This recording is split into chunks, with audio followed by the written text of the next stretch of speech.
ডিভোৰ্চৰ আগত মই মোৰ স্বামীৰ সৈতে এৰাতি কটাব খোজোঁ, এবাৰ শুব খোজোঁ। আজি ২৭ তাৰিখ বুধবাৰ, কাইলৈ ২৮ তাৰিখ বৃহস্পতিবাৰ আৰু পৰহিলৈ ২৯ তাৰিখ শুকুৰবাৰ। অৰ্থাৎ পৰহিলৈ বৰপেটাৰ বিপ্লৱ আৰু বঙাইগাঁৱৰ বীণাৰ ডিভোৰ্চৰ দিন, অৰ্থাৎ বিবাহ বিচ্ছেদৰ দিন।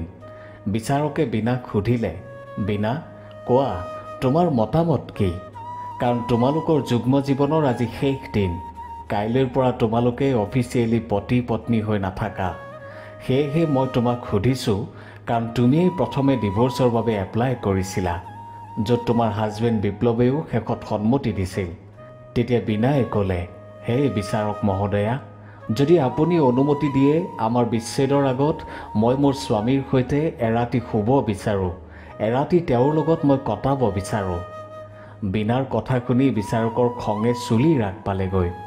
বিচাৰক মহোদয়া কিছু মুহূৰ্তৰ বাবে অবাক হৈ পৰে আৰু মনতে ভাবিবলৈ ধৰিলে যে মই মোৰ কাৰ্যকালত এনে ছোৱালী কেতিয়াও দেখা নাই, যে যিজনী ছোৱালীয়ে নিজৰ ডিভোৰ্চৰ কাৰণে এপ্লাই কৰিছে সেইজনী ছোৱালীয়ে আজি কোৰ্টত কৈছে যে তাইৰ স্বামীৰ লগত এৰাতি কটাব বিচাৰে। কি আচৰিত! এই ছোৱালীজনী মানসিকভাৱে বিকাৰগ্ৰস্ত হোৱা নাইতো? নমস্কাৰ নমস্কাৰ নমস্কাৰ প্ৰিয় দৰ্শক, পুনৰ এটি হৃদয়স্পৰ্শী কাহিনীলৈ মই নিৰঞ্জন শৰ্মাই আপোনালোকক স্বাগতম জনাইছোঁ। এই কাহিনীটো শুনিলে ক'ৰবাত নহয় ক'ৰবাত আপোনাৰো চকু পানী ওলাব। প্ৰকৃততে বঙাইগাঁৱৰ বীণাৰ লগত সেইদিনা কি ঘটিছিল বা কি হৈছিল? ডিভোৰ্চৰ বাবে সম্পূৰ্ণ সন্মতি থকাৰ পিছতো কিয় এনে এক সিদ্ধান্ত লৈছিল যে তাই নিজৰ স্বামীৰ লগত মাত্ৰ এৰাতি শুব খোজে বা কটাব খোজে? বিচাৰকে তাইৰ এই ইচ্ছাত সন্মতি দিলেনে? আহক জানিবলৈ কাহিনীটোৰ মাজলৈ আগবাঢ়োঁ। এয়া অসমৰ বৰপেটা চহৰৰ এটি ঘটনা। বিপ্লৱৰ লগত বিয়া হৈ বীণাই বৰপেটাতে থাকিবলৈ লয়। আজি বিপ্লৱ আৰু বীণাৰ যুগ্ম জীৱনৰ শেষ দিন। সেয়েহে দুয়ো নিজৰ নিজৰ পৰিয়ালৰ সদস্যৰ লগত বিচাৰক মহোদয়াৰ ওচৰত উপস্থিত হয়। নিৰ্দিষ্ট সময়ত যেতিয়া বিচাৰ আৰম্ভ হয় তেতিয়া বিচাৰকে প্ৰথমে বিপ্লৱক সোধে যে বিপ্লৱ, তেন্তে এই ডিভোৰ্চক লৈ তোমাৰ কোনো আপত্তি নাই? তুমিতো সন্মতি দিছাই।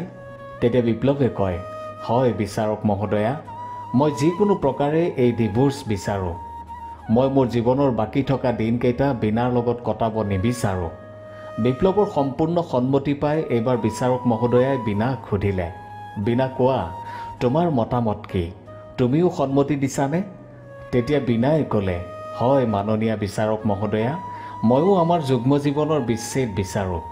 কিন্তু এই বিবাহ বিচ্ছেদৰ আগত মই মোৰ স্বামীৰ বিপ্লৱৰ লগত এৰাতি কটাব খোজোঁ। এই কথা শুনাৰ লগে লগে বিচাৰক অবাক হৈ পৰে, আচৰিত হৈ পৰে আৰু মনে মনে যথেষ্ট খঙো উঠে। তেওঁ মনে মনে ভাবিবলৈ ধৰে যে প্ৰকৃততে বীণাৰ হৈছে কি? মই মোৰ কাৰ্যকালত এনে ঘটনা কেতিয়াও দেখাও নাই আৰু শুনাও নাই। তাই আচলতে কি বিচাৰিছে? আজি সিহঁতৰ যুগ্ম জীৱনৰ শেষ দিন আৰু আজি তাই এনে কথা কৈ আছে। প্ৰকৃততে তাই মানসিকভাৱে বিকাৰগ্ৰস্ত হোৱা নাইতো? এতিয়া কি কৰা যায়? বিচাৰক মহোদয়াই বহু দেৰি এনেবোৰ চিন্তাত ব্যস্ত হৈ পৰে। কিছু সময় বিচাৰ বিবেচনা কৰাৰ অন্তত বিচাৰকে এয়াই সিদ্ধান্ত ল'লে যে যি হওক বীণাৰ ইচ্ছাত সন্মতি দিয়া যাওক। কাৰণ মই আজিলৈ কেতিয়াও পতি পত্নীৰ সংসাৰ ভঙাৰ কথা চিন্তা কৰা নাই আৰু নকৰোঁ।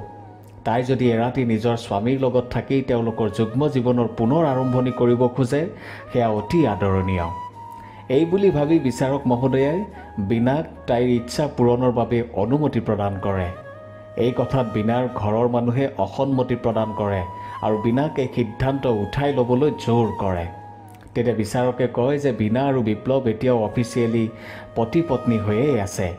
তেওঁলোকে ইচ্ছা কৰিলে পুনৰ একেলগে থাকিব পাৰে, যুগ্ম জীৱনৰ আৰম্ভণি কৰিব পাৰে।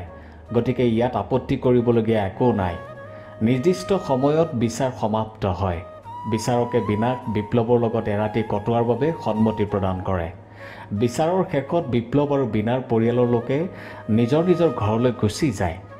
তাৰ মাজতে বীণা বিপ্লৱৰ ওচৰলৈ যায়। তেতিয়া বিপ্লৱে বীণাক সুধিলে, বীণা এয়া কেনেকুৱা প্ৰস্তাৱ তোমাৰ? আমি আজি নহ'লেও কাইলৈ ইজনে আনজনৰ পৰা চিৰদিনৰ বাবে আঁতৰি থাকিম। তোমাৰ জীয়াই থকাৰ ৰাস্তা বেলেগ হ'ব আৰু মোৰো জীয়াই থকাৰ ৰাস্তা বেলেগ হ'ব। তেনেস্থলত মই তোমাৰ এই প্ৰস্তাৱৰ উদ্দেশ্য কি বুজি পোৱা নাই। তেতিয়া বীণাই ক'লে, বিপ্লৱ আমি হয়তো ইজনে আনজনৰ পৰা আজি 4 বছৰ ধৰি আঁতৰি আছোঁ, কিন্তু এটা কথা মনত ৰাখিবা যে এতিয়াও আমাৰ ডিভোৰ্চ হোৱা নাই। অফিচিয়েলি মই এতিয়াও তোমাৰ পত্নী আৰু তুমি মোৰ স্বামী। সেয়েহে এয়া মোৰ অধিকাৰ যে মই এৰাতি তোমাৰ লগত কটাব পাৰোঁ। বীণাৰ কথা শুনি বিপ্লৱে অলপ সময়ৰ বাবে ভবা চিন্তা কৰিছিল যদিও পিছত বীণাৰ লগত থকা কথাটোত সন্মতি দিয়ে, কাৰণ বীণাৰ কথাটোত সন্মানীয় বিচাৰকৈও সন্মতি প্ৰদান কৰিছে। আৰু মাত্ৰ এদিনহে তেওঁ থাকিব বিচাৰিছে। কাইলৈৰ পৰাতো আমি নিজৰ নিজৰ কামক লৈ ব্যস্ত হৈ পৰিম। বিপ্লৱে সন্মতি দিয়াত বীণাই ক'লে, মই তোমাৰ লগত এৰাতি থাকিব খোজাৰ এটা চৰ্ত আছে। চৰ্ত? কি চৰ্ত? বিপ্লৱে সুধিলে। চৰ্ত এয়াই যে আমি দুয়ো আজি নিজৰ নিজৰ ঘৰত নাথাকি অন্য স্থানত, মানে কোনো হোটেলৰ কোঠাতহে ৰাতিটো কটাম। মই তোমাক ফোন কৰি মাতিম কোনখন হোটেললৈ আহিব লাগে, তুমি তালৈ আহিবা। এই সকলোবোৰৰ ব্যৱস্থা মই নিজেই কৰিম। বীণাৰ এই কথা শুনি বিপ্লৱে ক'লে, ঠিক আছে বাৰু, মই তোমাৰ ফোনলৈ অপেক্ষা কৰিম। এইদৰে কথা বতৰা হোৱাৰ পিছত দুয়োৰে পৰিয়ালৰ লগত নিজৰ নিজৰ ঘৰলৈ গুচি যায়। সন্ধিয়া 7মান বজাত বীণাই বিপ্লৱক ফোন কৰি কোনখন হোটেললৈ আহিব লাগিব, কিমান সময়ত আহিব লাগিব, সকলো কথা কয়। বীণাৰ কথামতে বিপ্লৱ সেই নিৰ্দিষ্ট হোটেলত উপস্থিত হয়। বিপ্লৱে ৰিচিপশ্যনত 503 নম্বৰ কোঠাটোৰ কথা সোধাত হোটেলৰ এজন কৰ্মচাৰীয়ে তাক সেই কোঠাটোলৈ লৈ যায়। কোঠাত উপস্থিত হৈ বিপ্লৱে দেখিলে যে কোঠাটো বৰ সুন্দৰকৈ সজোৱা আছে, কিন্তু তাত বীণাৰ উপস্থিতি নাই। ইফালে সিফালে চাই বিপ্লৱে বিচনাখনতে বহিলে। বহিয়েই বিপ্লৱে চিন্তা কৰিবলৈ ধৰিলে যে কোঠাটোতো ঠিকেই আছে, কিন্তু বীণা ক'লৈ গ'ল? বীণাই মোৰ বিৰুদ্ধে আন কিবা ষড়যন্ত্ৰ কৰা নাইতো? বিপ্লৱে এনেকৈ চিন্তা কৰি বহি থাকোঁতে বীণাই ন কইনাৰ দৰে সাজি কাচি কোঠাটোত প্ৰৱেশ কৰে। বিপ্লৱে বীণাক ন কইনাৰ ৰূপত দেখি আচৰিত হৈ পৰে। বীণাই লাহে লাহে বিচনাখনৰ ওচৰলৈ গৈ বিপ্লৱৰ ওচৰতে বহিলে আৰু বিপ্লৱক সুধিলে, বিপ্লৱ, তুমি কেনে আছা? তেতিয়া বিপ্লৱে ইয়াৰ কোনো প্ৰত্যুত্তৰে নিদিলে। বীণাই আকৌ সুধিলে, বিপ্লৱ, তুমি কেনে আছা? ভালে আছানে? তেতিয়া বিপ্লৱে ক'লে, এতিয়া আৰু ভাল বেয়াৰ কি কথা আছে? আজি 4 বছৰে আমি ইজনে আনজনৰ পৰা আঁতৰি আছোঁ। এতিয়া এয়া মাত্ৰ এক আনুষ্ঠানিকতাহে। কাইলৈৰ পৰা আমাৰ মাজত আৰু একো সম্পৰ্কই নাথাকিব। কথাখিনি কওঁতে বিপ্লৱৰ মুখত এক অসুখী মনৰ প্ৰতিচ্ছবি ফুটি উঠিছিল। কিন্তু আনফালে বীণা সম্পূৰ্ণ বিপৰীত আছিল। তাই যথেষ্ট আনন্দিত হৈ আছিল, উৎফুল্লিত হৈ আছিল। বিপ্লৱ, বিয়াৰ পিছৰ 4-5 মাহৰ প্ৰতিটো মুহূৰ্ত মনত পেলাই মই এই 4টা বছৰ পাৰ কৰিছোঁ। যেতিয়াই মোৰ মনলৈ দুখ আহে তেতিয়াই মই সেই স্মৃতি মনত পেলাওঁ। তোমাৰ লগত ফুৰিবলৈ যোৱা, বিয়াৰ পিছতো পাৰ্কত বহি আড্ডা মৰা ইত্যাদি।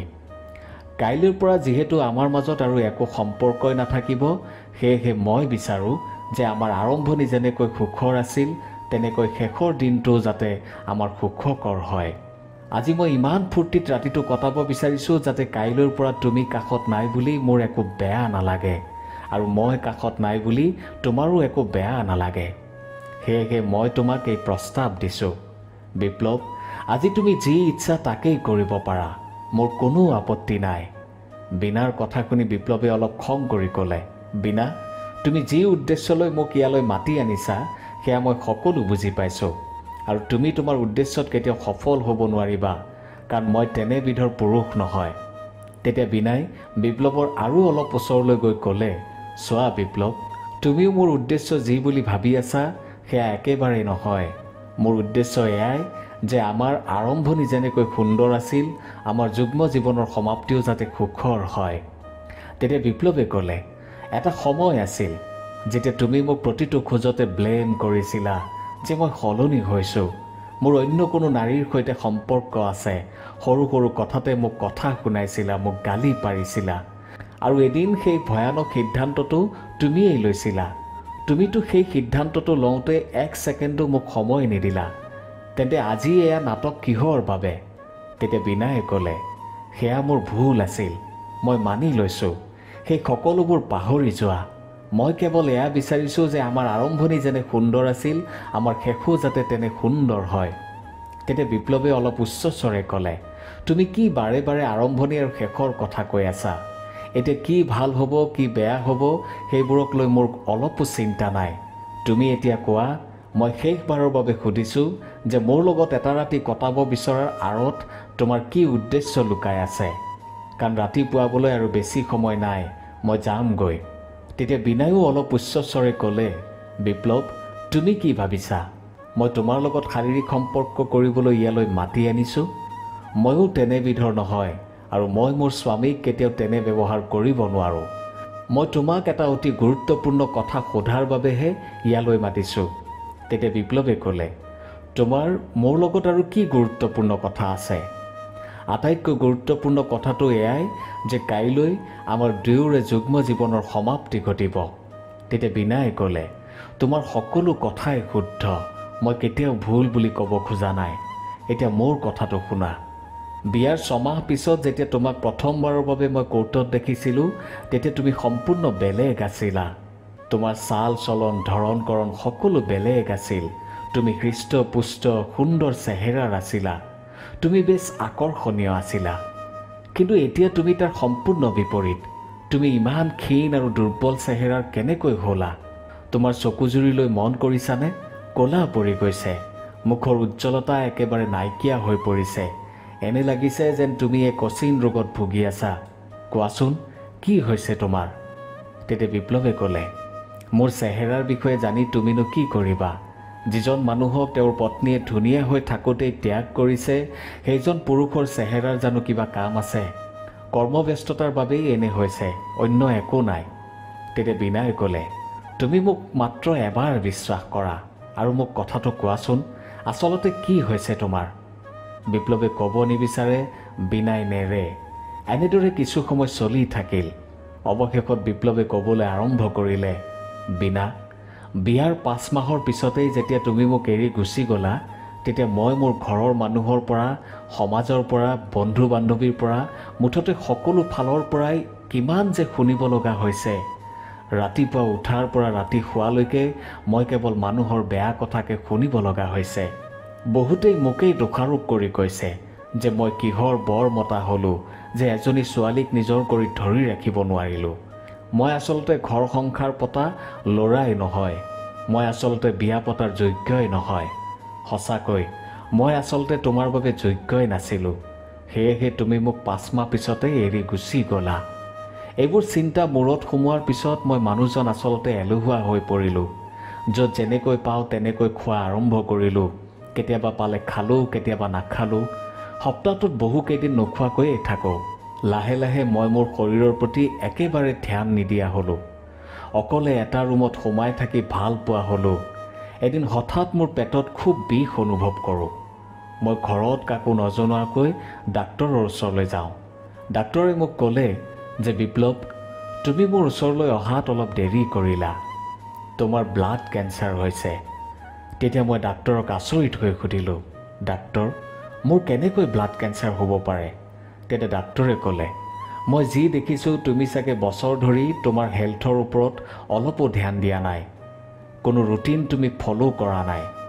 ব্লাড কেঞ্চাৰ ৰোগৰ কাৰণ সম্পূৰ্ণৰূপে বুজা হোৱা নাই যদিও জিনীয় আৰু পৰিৱেশগত কাৰকৰ সংমিশ্ৰণৰ পৰাই ইয়াৰ বিকাশ ঘটে বুলি বিশ্বাস কৰা হয়। ইয়াৰ উপৰি আন কিছুমান কাৰণতো ব্লাড কেঞ্চাৰ হ'ব পাৰে বুলি বিশ্বাস কৰা হয়। যেনে ধৰা কোনোবাই যদি অত্যধিক স্মকিং কৰে, কোনোবা যদি খুব বেছি শকত হয়, কোনোবা যদি ফিজিকেলি এক্টিভ নহয়, কোনোবা যদি কোনো কেমিকেলৰ সংস্পৰ্শত আহে, ঘৰৰ কোনোবা সদস্যৰ যদি ব্লাড কেঞ্চাৰ আছিল বা আছে, এনে বিভিন্ন কাৰণত ব্লাড কেঞ্চাৰ হ'ব পাৰে। তেতিয়া মই ডাক্তৰক সুধিলোঁ, ডাক্তৰ, আপুনি মোক খোলাখুলিকৈ কওক যে মই আৰু কিমান দিন জীয়াই থাকিম। তেতিয়া ডাক্তৰে মোক সকলো কথা সুন্দৰকৈ বুজাই দিলে আৰু এয়াও ক'লে যে যদিহে এতিয়াৰে পৰা মই মোৰ স্বাস্থ্যৰ প্ৰতি অলপ যত্ন লওঁ, তেন্তে হয়তো মোৰ জীয়াই থকা দিন কেইটামান আৰু বাঢ়িব পাৰে। তুমি মোৰ পৰা ডিভোৰ্চ লোৱাৰ বাবে কোৰ্টত এপ্লাই কৰাৰ কথাটো গম পোৱাৰ পিছতো মই ভুলতেও তোমাক এই কামত সন্মতি দিম বুলি ভবাই নাছিলোঁ।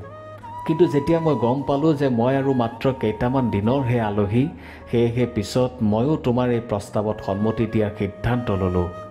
তুমি মোৰ বিধৱা হৈ জীৱন কটোৱাটো মই নিবিচাৰোঁ বিনা। এগৰাকী স্বামীবিহীন নাৰীয়ে সমাজত জীয়াই থাকিবৰ বাবে কি কি সমস্যাৰ সন্মুখীন হ'ব লাগে সেয়া মই ভালকৈ জানো, বুজি পাওঁ। তোমাৰ জীৱনৰ প্ৰায়খিনি সময়ে সন্মুখত আছে। বাকী থকা দিনকেইটা যাতে তুমি সুখত থাকা, শান্তিত থাকা, সেয়াই মই বিচাৰোঁ বীণা। বিপ্লৱৰ কথা শুনি বীণাই হুক হুকাই কান্দিবলৈ ধৰিলে আৰু ক'লে, ইমান ডাঙৰ কথা এটা এবাৰ যদি তুমি মোক ক'লাহেঁতেন, এবাৰ যদি মই কিবাকৈ গম পালোহেঁতেন, এই কথাটো গম পোৱা হ'লে মই কেতিয়াও তোমাৰ ওচৰলৈ ডিভোৰ্চৰ পেপাৰ নপঠিয়ালোহেঁতেন। মই বহুত ডাঙৰ ভুল কৰিলোঁ বিপ্লৱ, মই বহুত ডাঙৰ ভুল কৰিলোঁ। তেতিয়া বিপ্লৱে ক'লে, নাকান্দিবা বীণা, চাগে আমাৰ ভাগ্যত এয়াই লিখা আছিল। কাইলৈৰ পৰা তুমি এটা নতুন জীৱন আৰম্ভ কৰিবা আৰু মই মোৰ বাকী থকা দিনকেইটা আগৰ স্মৃতিবোৰ সুঁৱৰি সুখত কটাম। গতিকে এতিয়া বিদায়, আমি আকৌ কোৰ্টত লগ হ'ম। এই বুলি কৈ বিপ্লৱ যাবলৈ ওলাওঁতেই বীণাই বিপ্লৱক খুব জোৰে সাৱটি ধৰিলে আৰু ক'লে, বিপ্লৱ, মই জীয়াই থকাৰ উদ্দেশ্য বিচাৰি পাইছোঁ। এতিয়া মই মোৰ সিদ্ধান্ত ল'ম। ঠিক আছে, তুমি যোৱা বিপ্লৱ। বিপ্লৱ যোৱাৰ পিছত বীণাই নিজকে বৰ দুখী দুখী অনুভৱ কৰিলে। জুলাই মাহৰ 29 তাৰিখ শুকুৰবাৰ। বিপ্লৱ আৰু বীণা দুয়ো নিজৰ নিজৰ পৰিয়ালৰ সদস্যৰ লগত কোৰ্টত উপস্থিত হ'ল। নিৰ্দিষ্ট সময়ত কোৰ্টৰ কাম কাজ আৰম্ভ হ'ল। বিচাৰক মহোদয়াই বিপ্লৱক সুধিলে, বিপ্লৱ, এতিয়া কোৱা, কালি ৰাতি তোমালোকে কি সিদ্ধান্ত ল'লা? তেতিয়া বিপ্লৱে ক'লে, বিচাৰক মহোদয়া, মই আৰু কি ক'ম, মই মোৰ আগৰ সিদ্ধান্ততেই অটল। মই বীণাৰ ডিভোৰ্চৰ প্ৰস্তাৱত সন্মতি প্ৰদান কৰিছোঁ। বীণাক সোধাৰ আগতে বিচাৰকে ভাবিছিল যে বীণায়ো বিপ্লৱৰ দৰে একেই উত্তৰ দিব। তথাপি ন্যায়ালয়ৰ নিয়ম যেতিয়া বিচাৰকে এইবাৰ বীণাক সুধিলে, বীণা কোৱা, তোমাৰো চাগে একেই উত্তৰ হ'ব? তেতিয়া বীণাই ক'বলৈ আৰম্ভ কৰিলে, হে মাননীয় বিচাৰক মহোদয়া, মই মোৰ সিদ্ধান্ত সলনি কৰিছোঁ। মই ডিভোৰ্চৰ বাবে যি সিদ্ধান্ত লৈছিলোঁ তাক মই ভালদৰে চালি জাৰি চাই এয়া সিদ্ধান্ত লৈছোঁ। মোক বিবাহ বিচ্ছেদ নালাগে। বীণাৰ মুখত এই কথা শুনি তাত উপস্থিত থকা বিপ্লৱ আৰু বীণাৰ ঘৰৰ আন সকলো সদস্য অবাক আৰু আচৰিত হৈ পৰিল। সকলোৱে একেমুখে ক'লে, এয়া বীণাই কি কৈছে? বীণাৰ কথা শুনি বিচাৰকৰ মনত এক প্ৰকাৰ হাঁহি বিৰিঙি উঠিছিল, কাৰণ তেওঁ মনে মনে সেয়াই বিচাৰিছিল।